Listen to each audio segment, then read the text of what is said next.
Welcome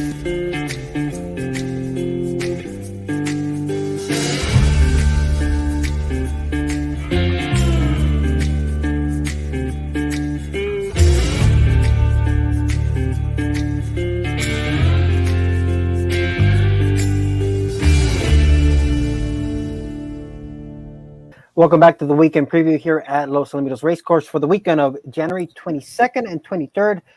Glad to be back. Chris, another weekend here at Los Al. Yeah, it's a good-looking weekend coming up, and trying to keep it a little going. Our video horse from last week got the job done. I was my best bet in the racing card, and I almost got $7 on a horse I absolutely loved. Yeah, so a nice job well done in this in last week's card. So let's tackle this weekend's card. We'll look at Saturday night, 8 races, and you're going to take us all the way to the nightcap. You're going to make us wait all the way to the last race of the night. Yeah, I think this horse got a big look here. One of my better plays in the racing card. He does exit a pretty strong affair with the top 2 runners in that event figured by loads to dominate, and they did just that. It was a very strong race. This horse does exit. The track was a little bit slow that particular race. This horse had a good amount of trouble off a B++ and a B workout pattern prior. So the horse is well-meant, well-bred, well-connected, and did have a good amount of trouble and showed me some run late. And with expected improvement, I think the horse got a big look in tonight's 8th event. Looking at number 5 being difficult and comes out of post number 4 in that race. The 2 heavy favorites is dominated by multiple lengths, but very impressive performance in the debut. On my numbers, has a big look here in the finale on Saturday night. And she had a pretty solid workout prior, like you mentioned, prior to that race back on December 26th, which is opening night. And I'll bring the replay back up right here. She was gate 4. Gate 4 in this field of 5. So she was 9-1. What do you think of this effort? I thought it was better than it looked. This horse, like I said, worked pretty well prior. Got a little fraction of gate, broke very slow, back bobbled, and was crossed away from the gate. Broke slow, bumped back and crossed, and angles out here halfway down the lane. But I thought this horse was finishing pretty well the final half of the affair. That was against a strong group of runners, and the runner-up came back from a very good second here versus our long shot looker here recently. So does exit a better than looked effort. It's a nice size runner. This horse will definitely move forward here. And the figure with the trouble and track variant, with everything factored in, is best on my numbers. And with expected improvement, this horse's second career start, I think he's got a big look here in the finale to be difficult to beat, looking at the 5 being difficult. Let's hope being difficult is not difficult in the gate this time. If she can like anywhere better than what she did, she should factor in, and you get Henry Lopez back aboard, who rode her first time out. So that's the last race on the night for Chris Wade. Thanks for the winner last week and the good analysis. And hopefully we keep her rolling this week with being difficult. Let's do it with being difficult. Hopefully mind the manners in the gate, break, and crush. All right. Have a good night. We'll see you out there, Los Al. Okay, you too. The traditional $2 pick six at Los Alamitos is always a great bet, and our pools continue to increase. On Saturday, January 8th, a one-night carryover of $34,000 led to a huge total pool of over $184,000, and our $10,000 pick six promo on eligible Sunday nights consistently resulted in total pools of over $60,000, and the payouts can be tremendous. And remember, on Sunday nights when there's not a carryover, Los Alamitos is continuing to add $10,000 to the pick six pool. The traditional $2 pick six, a great bet, a great deal, always at Los Alamitos. Welcome back. Now joined by the voice of Los Alamitos, Michael Wrona. Michael, we were just talking a little bit off air. I kind of was teasing. I was like, "Are you going to tweet any more taco pictures that you were tweeting a few weeks ago?" But you came back with the response that you had some pretty tasty lobster. Yeah, I can up you on the tacos, Jose. My wife and I found a place on Main Street in Huntington Beach, just a couple of blocks from the pier, with whole Maine lobsters for $27. That sounds like a deal. A winning bet. Yes. That sounds like a deal already in itself. So hunting the beach is the place to be then. Yeah, it's a place called Longboards, and Longboard or boards. I'm not sure if it's singular or plural, but we had plural Maine lobsters, I can tell you, and it was very, very good. We're still licking our chops. We just got back from that on a Thursday afternoon. Well, I know you're feeling like a winner after that meal. So how about we try to find a winner in Saturday night's card? For sure. I'll go to the penultimate race on the program, the 7th, which is a 300-yard maiden claimer for 3-year-olds. And I'm looking to number 5, Thinking Guy, who's 4-1 on the morning line. This horse took a drop from maidens into maiden claimers when he last raced, which was back in late November. And normally when horses take that drop and don't deliver, I kind of dismiss them, but there were legitimate excuses, as we'll see in this upcoming replay. As a matter of fact, the horse has had no luck in any of his 3 career starts. True, no luck whatsoever. But this was Thinking Guy breaking from gate 4 in this field of 8. Yes, he began slowly. He bumped with the 3 horse. He was crossed by the 5 horse. He was out of business within a couple of seconds of the start of the race. And he didn't really have much to offer thereafter. But this horse has, in the mornings, displayed great ability. He has a pair of bullet works at 220 yards, clocking 12.3 seconds, one last summer and one last fall. So you cannot tell me there's no inherent ability. I've watched all of his 3 races, and they're a bit sporadic. And again, he hasn't been out since late November, which is obviously a concern. But there's ability, and Jonathan Roman, who really has begun the season red hot, takes the mount for the first time, and maybe there's a chance. If this horse can actually get a clear crack at them early, it's not a deep field, and I think at 4-1, the ability is there, so I'm willing to give him a chance. And he did show a little bit of a middle move after that bad start in that event on November 2017. A little bit of a middle move, but obviously he had too much work to do after that. But you're right. Probably one of the hottest quarter horse riders this new season, even into last winter, is Jonathan Roman. So he gets the mount here for Thinking Guy and James Glenn Jr. Yeah, now the morning line favourite is Shake 'em Train, who breaks from the outside post, and that's a good opportunity for him because he had the rail last time out, and he had a few problems, and that was a good race from Shake 'em Train. And just like Thinking Guy, he's had 3 career starts, really no luck in any of them. But I just find it a bit hard to stomach the fact that you go from 40 to 1 last start. And I know there's a drop into the claiming ranks tonight, but you go from 40 to 1 to 5-2 favourite, and I just can't quite live with that. So I just like the 4-1 on Thinking Guy. I think it's a fair price for a horse with ability. Obviously, he has his issues, and the start is a huge question mark. But if it goes right for him early, I think he has the ability to beat this field. All right. Well, I like that analysis. I like that replay as well, and I like the handicapping thought process there about Thinking Guy. Handicapping thought process. Thinking Guy.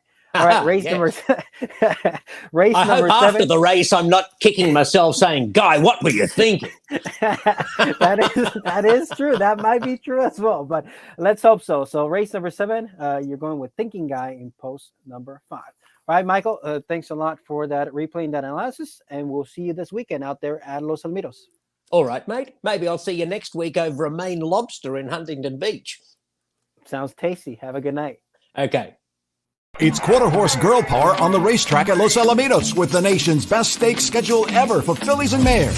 Our 2022 schedule includes 3 races in the quarter horse distaff division with a purse of $100,000 or more. And it continues with the Denim and Diamonds handicap on February 26th. Sophomore fillies have the $500,000 Los Alamitos Oaks on March 26th. Plus, more than a dozen other top stakes races for fillies and mares.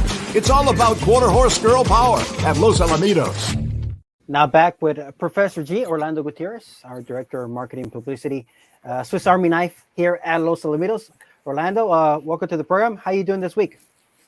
I'm doing well, Jose. How are you? I mean, I know you're kind of licking your wounds a little bit after the Raiders, kind of a tough little defeat there. And, he was out of bounds, right? The whistle had blown.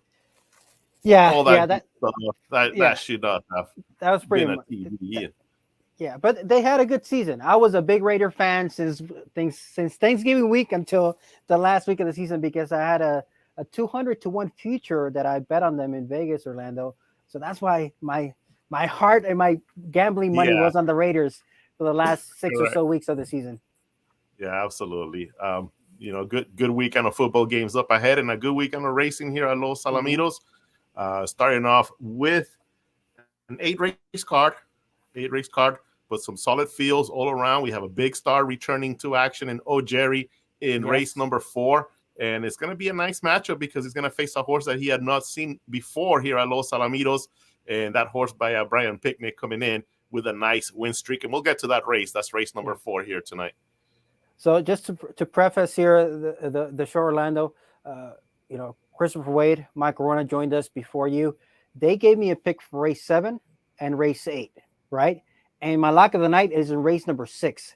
So the pressure's on for you in race number 5, Orlando. This could be an ice cold late pick 4 if you can get us the winner of race number 5. So that's a little bit of pressure for you in race number 5. But why don't we kick off by looking at the pick 6 sequence, starting the pick 6 in race number 3. But before we get to the selections and put that pressure for you in a few of the selections, Orlando, we got a special guest joining us this week.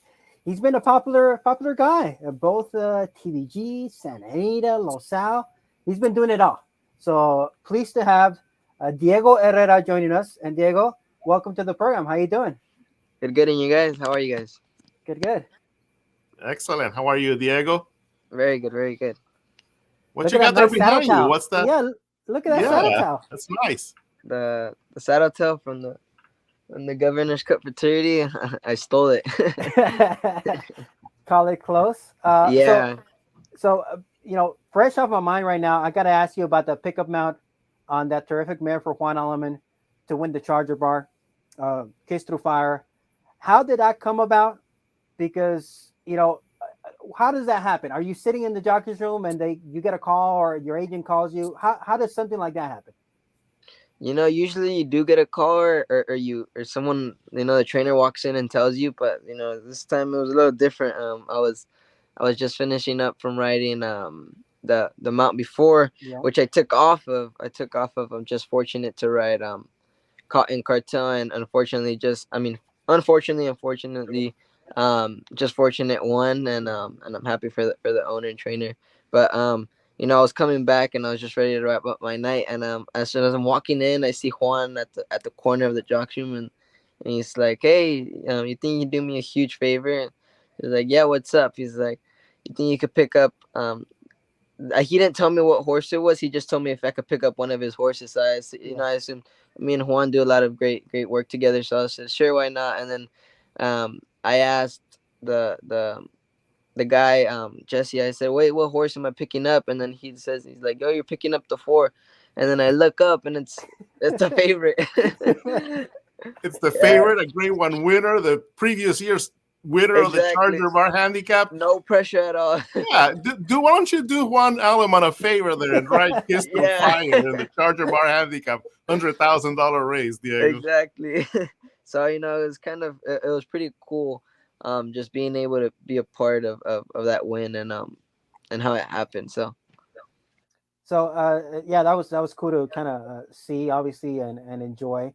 So talk us about what's been going on in the last few weeks. You've been picking up much more mounts across town, the daytime thoroughbred circuit.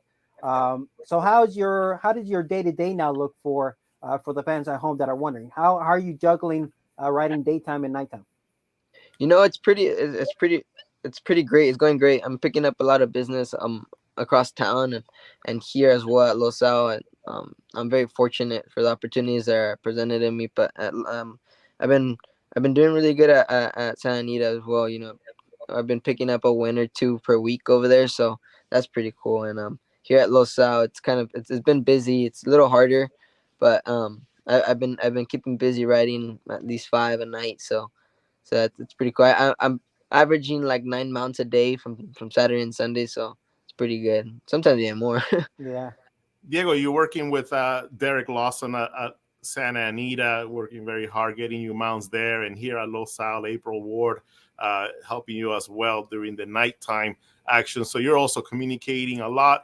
That also provides a great opportunity because now you get to meet so many people on a day-to-day basis. Plus, you do all that work during the mornings, galloping horses and coming and showing up at at the track here, both at Santa Anita and Los Alamitos. So just outstanding exposure for you, right? Which is so integral in this sport. Yeah, it's a lot of really good experience. A lot of people think, hey, you're crazy for going, doing so much. But at the same time, it's like, yeah, but it's fun.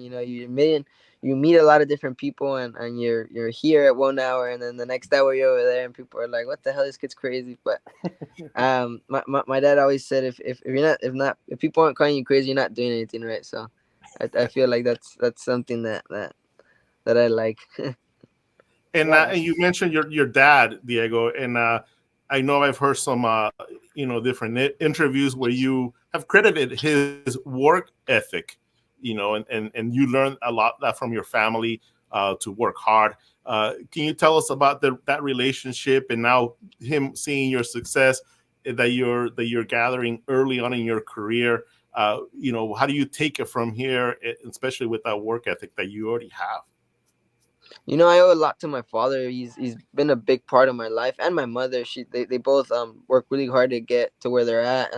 Especially my dad. He's been a big part of my work ethic because I was always with them as a kid, and I'm still a kid, but I've always been with them, and he's always showed me his way around and how to manage stuff. So I feel like he's a very great example of how to live a day-to-day life, and he just does it very smoothly. Like I've been with him, ever since I can remember, ever since I could walk, I was with him working, and he's just kind of, he doesn't complain if he has to work from 4 a.m.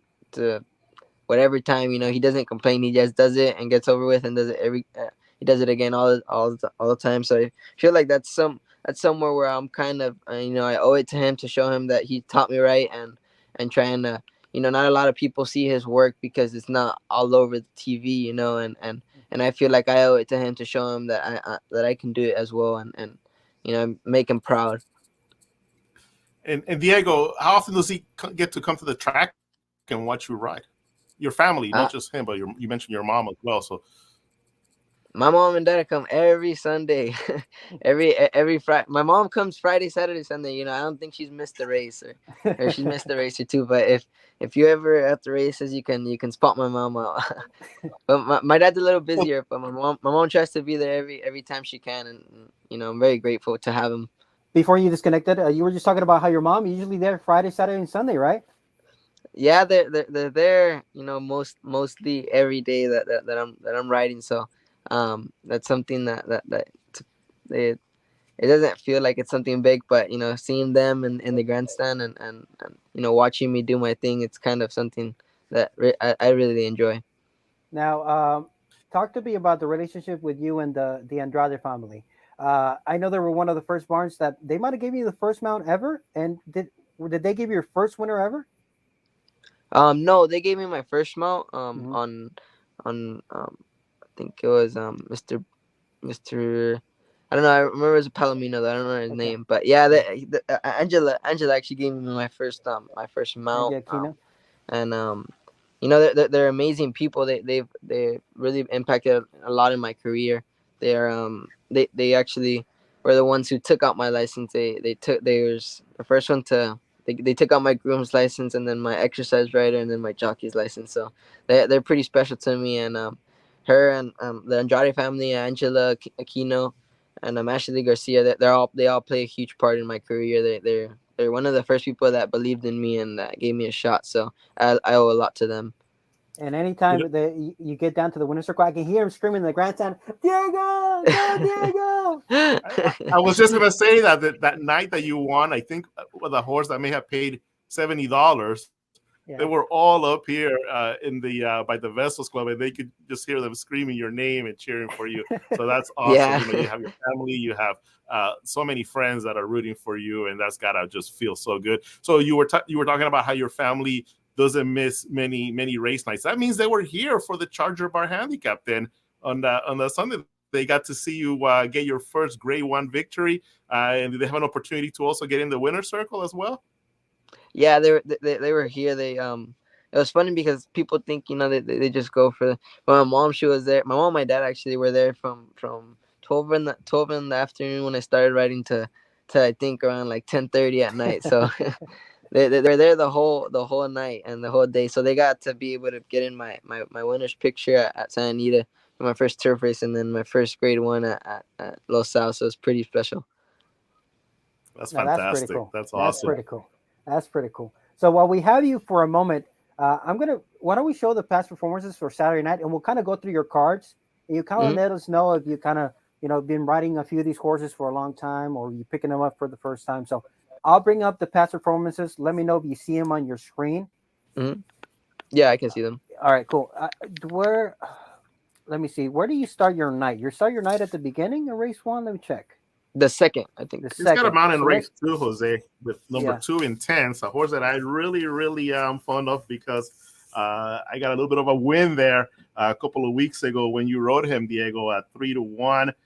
2 races ago, December 26th, that was the opening night card, and this horse showed a nice speed for Keith Craigmile and went on to win. What can you tell us about this horse, especially coming off of that 5th place finish last out? Yeah, I really like that horse. Me and Keith, the first time he ran here, he told me, hey, let's just give him a nice clean trip around and make sure he gets out pretty smooth. So that's what we did, and he didn't get the best trip around, but he ran his race, and then the second time, I told him, I think this horse can really win. He's a lot sharper, and we got the victory. And this last time he just wasn't in the race. He kind of wasn't himself, and I usually warm him up without a pony, and he was kind of just not pulling me like how I would want him to. So he didn't get the best out of there, and I had to put him behind horses, and he didn't really like the dirt. And the day he won, he kind of just he broke and went, and he said, catch me if you can. So I think if I get a clean trip from the inside and could do the same, there's not too much speed that I can see, but I think just a clean chip around a good break, and I think he might be able to take that race. All right, looking ahead, race number 3. Rightfully, he's dropping from the daytime. You actually rode him across town, both at Del Mar and Santa Anita. But I know you're probably looking all the way back when she raced at 1,000 yards. She won by 5 last summer here, so she's got experience over this night track. Yeah, this mare, she's amazing. She can run on the grass and on the dirt. And I told Lorenzo we ran a couple times on the grass, and she ran all right. I mean, she was just running with a lot with very professional and better mare. She just got outran, but I told her, hey, maybe we should give her a race at Los Al and get her sharp. And he that's what he did. And I think this filly can really win this race. She's very sharp, and a clean trip from the outside post, she's gonna be very sharp, I think. And it And seems like in those last 2 races, just a little bit of traffic problems. You didn't really have much chance to operate in those races, Diego. Yeah, it was it's, on the turf that you ride a lot tighter. So Yeah. she was kind of, we didn't have a lot of room to make our move, and she's kind of a small filly, so it's not like she can move around to and take up a bunch of ground. But I tried to save the most ground I could with her, and try to do. I mean, she ran fourth, I think, fourth yeah, one of the times, and she ran a really good fourth. There were really good mares that beat us, so I think that's going to be a big factor in her running on Saturday. race 4 is one of the sharpest horses on the grounds. Oh, Jerry is the 3 horse, but you're riding Baby Gronk, and the race that Baby Gronk won 4 starts ago, that time of 1594 is just as good or even better than what some of the other horses have run before. So, what can you tell us about Baby Gronk? Yeah, Baby Grump, he has a ton of heart. He's run a bunch of times, and I think that he he he's one of those horses that he can run wherever you put him. He's just last couple of times he hasn't had the best trip around, but when I rode him and I won with him, he had the perfect trip, and there's a horse that kind of gave us a nice battle for. He kind of gave us a run for our money, but he's a horse that's very competitive, and I think could be very tough in this race. It's gonna be hard to beat the 3-0 Jerry and a couple other contenders in there. I think there's the Proud Veteran. That's the Yeah. horse that I was Yeah. looking at that has a ton of speed. So I think if him and O Jerry can go head to head and in the lead, and I could come from behind, that'd be my ideal trip. Yeah, it could shape up like that how it looks on paper because it looks like the 3 and the 5 can duke it up and kind of duel each other, and you might be sitting in a good Yeah, that yeah. talking trip. And Diego, you wrap up your night's activity by riding in a quarter horse race number 8. And there's several horses that have never raced here at Los Alamitos, and including the one that you're going to be riding, number 4, Have a Heart, horse for Jimmy Glenn Jr. And starting from post number 4. Now, did you have an opportunity to work this horse at all, or what are your experiences with this particular horse? No, I've never ridden for Jimmy. He thank God he gave us the opportunity to help him out. This is my first time riding the horse, first time I'll ever gonna be on him. I wish I could have been on him and galloped him in the morning, but we'll just have to go with what he shows in the warm up. But I think the horse can run really good. I mean, his works aren't fast, but they're not bad. I have to go back and check and see if they're on the Los Alamitos workout page, but. I think that the race doesn't seem too hard. So hopefully a nice trip and good break, and it could be tough. Yeah, and that horse, Orlando, correct me if I'm wrong, but that horse actually outworked the other 2 workmates, right? That are racing earlier that night in races 6 and 7. So that might give you an idea, Diego, how she's working, because she outworked 2 horses that will race in races 6 and 7 for the same barn. Yeah, it was a 3-horse set, and your horse kind of pulled away from him after bobbling a little bit at the start. They just kind of took off. So, and you brought up the fact that you'll warm up the horse and get a good feel from there. The differences between warming up a thoroughbred across town or here at Los Al, and then warming up a quarter horse, especially one that you have never ridden before. What kind of insight can you give us on that? It's a lot different. A quarter horse first timer. It's different when you have a 3-year-old, but for 2-year-olds, it's kind of you draw them away from the pony and you kind of warm them up and you kind of show them what they're gonna do. Most of us in the jock room, we like to give them a little just a little sprint so they can know what they're doing. Breaking out of the gate helps them break sharper. But I think with this horse, I'll probably draw them away with the pony as well, and just keep them relaxed and they're 3-year-olds, so they're pretty well behaved. So I think if I see that he's pretty sharp, I'll just leave him like that, just gallop him around, and make sure he's nice and calm and ready to run. But I think if he's a little greener, I think I'd like to give him a little wake up call before we get into the gates. Right. And for thoroughbreds, obviously it's a lot different. You kind of you got to give them an open gallop because they're a lot bigger horses, and they're kind of different to work with because you gotta. They're not going 100 yards, 300 yards. They're going a longer route. So you kind of, I like to draw them away from the pony first time and give them a nice little gallop and make sure that they're comfortable with the cinch. It's first time with the cinch and stuff. So most of them kind of tend to feel weird. So drawing away. I like drawing away from the pony a lot because it gives you a better feel, especially when it's your first time riding the horse. Great, thanks so much for that, Diego.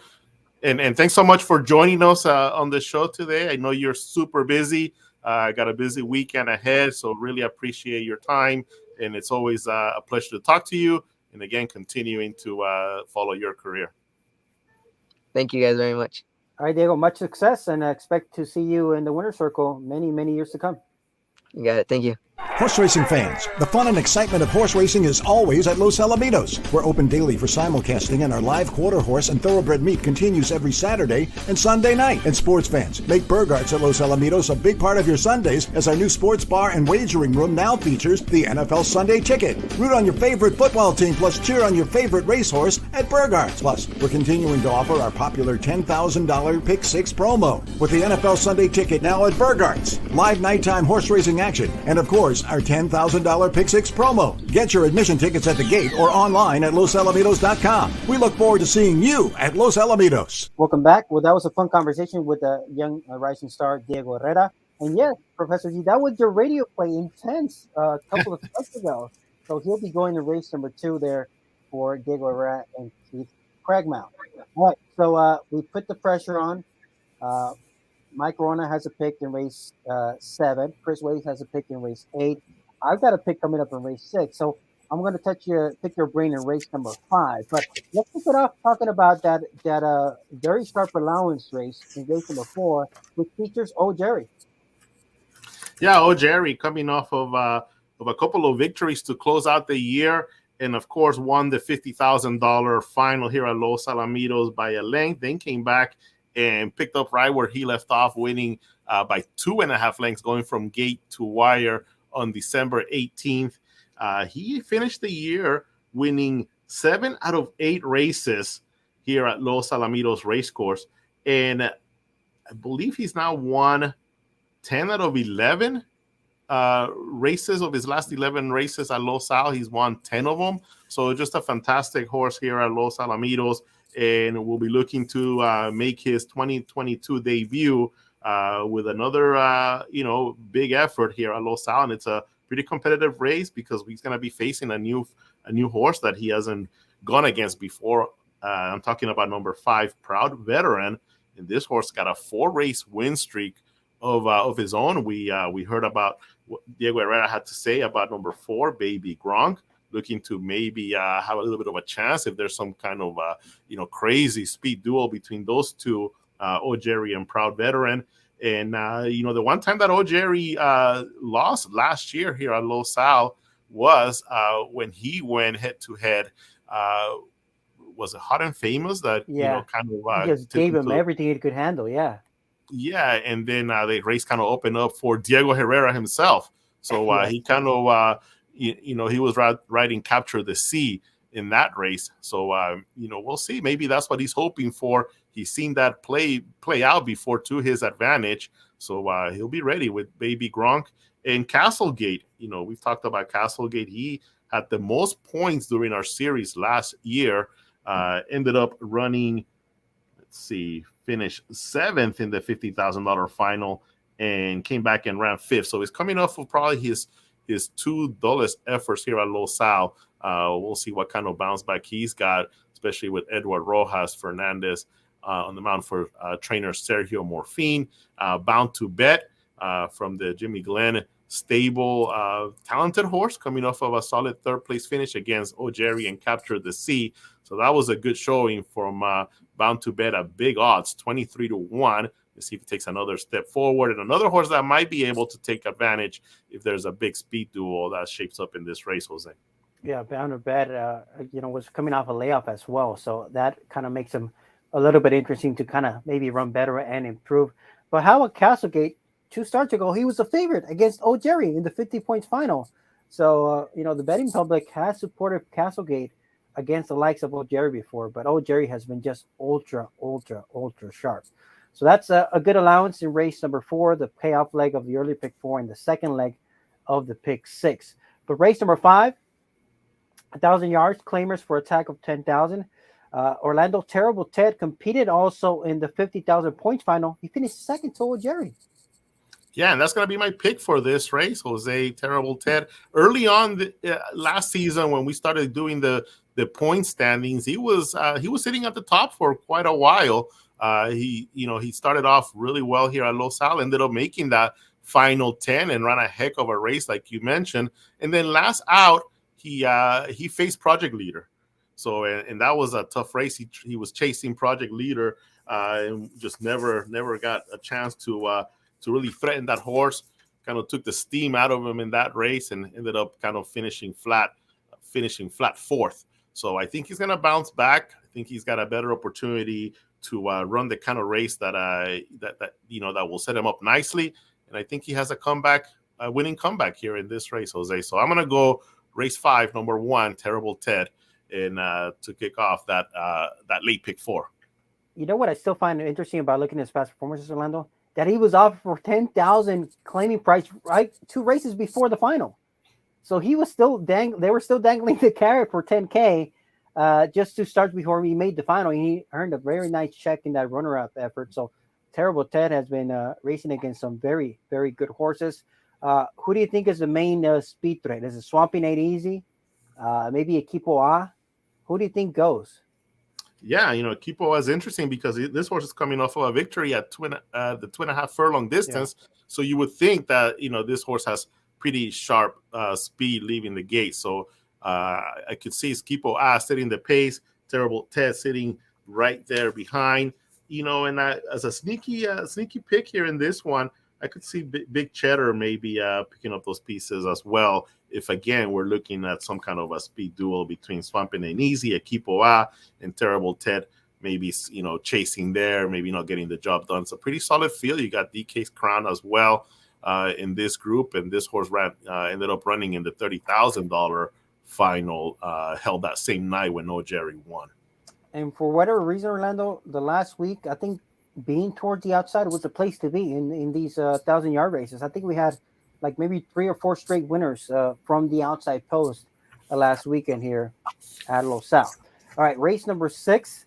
This is where I'm gonna make my pick, and that is going to be Up to Win, the inside runner for the barn of James Lynn Jr. Henry Lopez has the mount here. I want to show the replay here for that first race, which is back on December 26th. It was the opening night of our new season here at Los Al.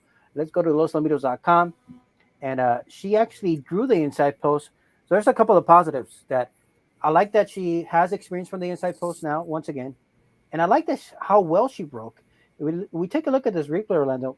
Mason Jar, the eventual winner, was the even money favorite. And Mason Jar was one that had shown very early potential and kind of was due to put it all together. But watch how well Up to Win got out. She's going to drift out a little bit wide because she had that wide path.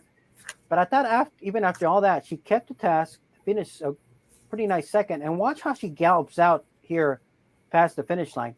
She kind of keeps the task, and she just wants to keep on going. Very good energy through the gallop out. And at that, all things considered, she was very professional for a first-time starter from that inside post. Yeah, and Jose, you're showing that that race right there from Up to Win running second. Didn't you mention Chris Wade being difficult? Yes. Yeah. Up to Win and being difficult worked against each other prior to that effort that Up to Win had. And being difficult looked really good in that race. So that was a really sharp workout from not only from being difficult, but also Up to Win. And then Up to Win comes back and has that nice race that we just showed. So just a couple of things to remember going into tonight's card. Yeah, so I went 1, 4, 5, but obviously I'm all in on Up to Win. I like the morning line price of 72. The inside post doesn't scare me as much, given that she showed that she was very professional for a first-time starter in that spot. But you do have the favorites drawn towards the outside, Orlando, El Bobito Bet Cartel, and Quarry. Quarry is actually jumping up in claiming price from $6,250 to $16,000. But who did you end up picking on top here in the Nightlines?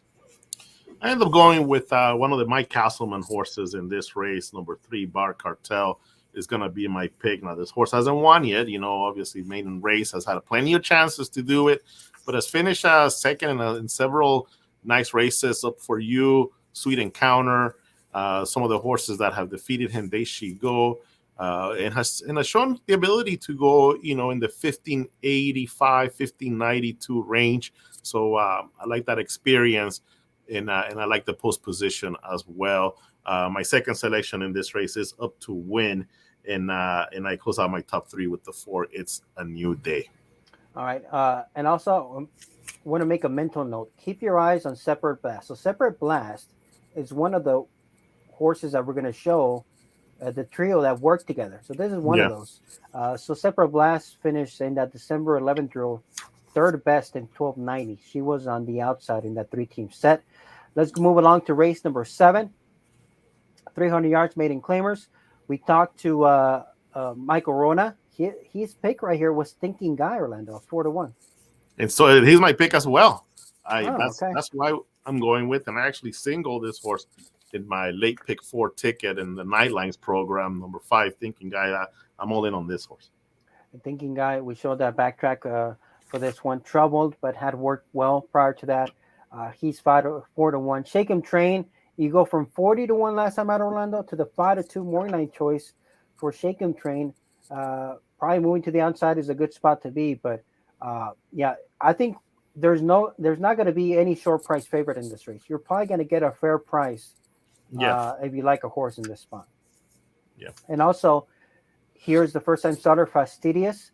He's one of the workmates of that horse that we mentioned in race number 6. So Fastidious went in 12:60 in that December 11th workout. And not Speaking only of, that, he came back on the what day was it? January 8th, and also worked with Separate Blast that day as well. It was a 350-yard work, and Fastidious was much best in that work against Separate Blast. yeah, 1850 for Fastidious. And speaking of Fastidious, we'll go to race number 8 because in this spot, Christopher Wade gave us Being Difficult, Orlando, the 5-2 horse in post number 5. A horse that broke slow but had a little bit of run. They were 9-1 back on December 26th. Yeah, and going back to that workout, just showed a big turn of foot once the horse left the gate. Wasn't the sharpest of breaks, but then from there really picked up speed and looked really good doing it. Looked really quick, about 30, 40 yards into that race. So then last out again broke off a little slow. This time got bumped, so didn't have the chance to display that quickness that we saw in the workout. All right, so speaking of workouts, Orlando, why don't we show that workout by Have a Heart? We were talking to Diego Herrera. He has this horse. He hasn't ridden him her or galloped her at all. So she's new to him. But Have a Heart worked in company with the other 2 runners in races 6 and 7. And by the magic of losalamitos.com, we'll bring you the workout that is available there on demand. Here's a workout, and Have a Heart was on the inside. The inside of his 3-team set. What does the Professor G notebook workout report have on this workout?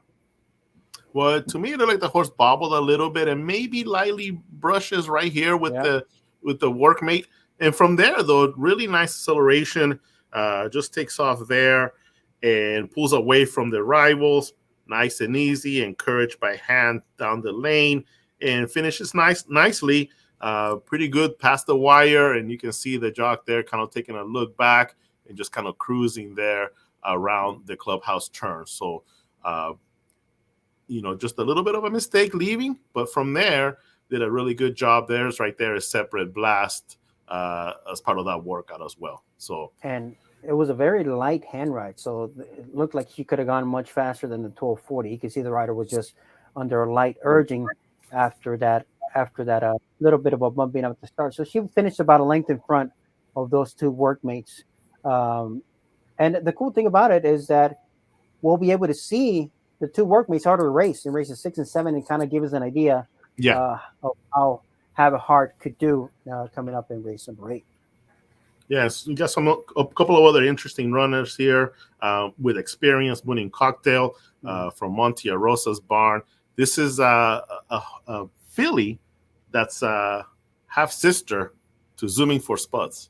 And a political patty as well, right? Yeah, a political patty as well. So the mare really well bred here, winning for Cocktail. The other horse, number 7, Relentless Valiance, making outnumbered 3 in her career, coming off of a 3rd place finish against Separate Rose, Wave Runner, and with a little bit of a mistake there, leaving the gate for Relentless Valiance. I actually went with this horse as my top selection in this race.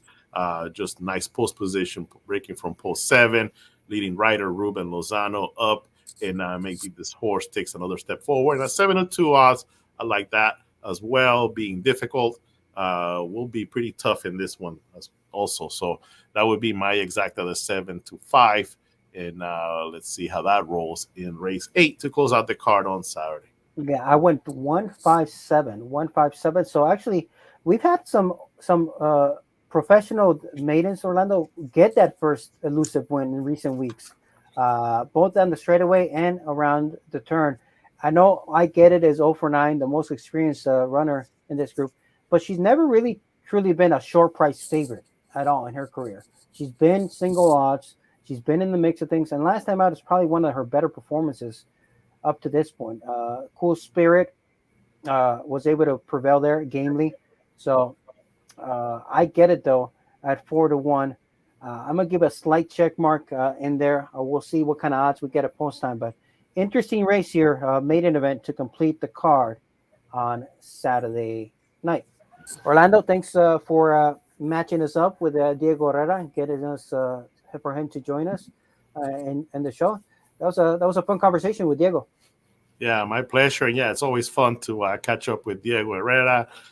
Just having a tremendous start to his career here at Los Alamitos. And of course, it's always fun to see him ride across town there at Santa Anita.